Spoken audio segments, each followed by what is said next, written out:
Thanks for joining us. In this audit, we looked at whether the Ministries of Health and Education are working together to effectively oversee public school programs and policies that promote healthy eating and physical activity for children and youth in kindergarten to grade 12.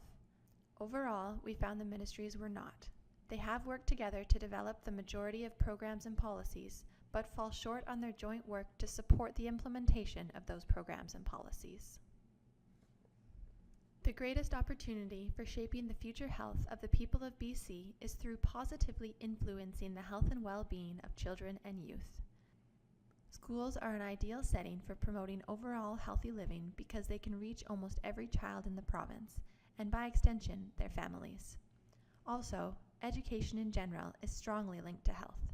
Research has shown that influencing the health and well-being of children and youth is important for two main reasons. First, it makes them better learners, and second, it increases the likelihood of them becoming healthy adults. By increasing healthy eating and physical activity, we can reduce chronic disease, improve quality of life, and lessen the burden on our healthcare system. In BC, chronic disease affects 1 in 3 people, and their treatment represents the largest burden to the healthcare system, using approximately 80% of the combined medical services plan, pharmacare, and acute care budgets. Schools can support students' efforts to be healthy and active by providing opportunities to both learn about and practice healthy eating and physical activity.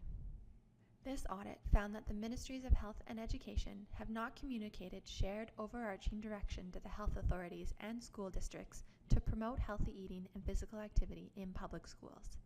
In many cases, this has contributed to school districts and schools not prioritizing the implementation of healthy eating and physical activity initiatives. The audit also found that the ministries need to work together more to jointly identify and address barriers to the implementation of healthy eating and physical activity initiatives.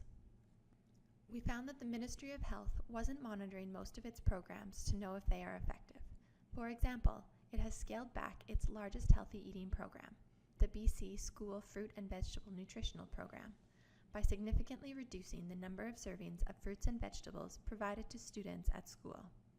These changes may have impacted the ministry's ability to reach its overall goal of improving the nutritional health of children in BC.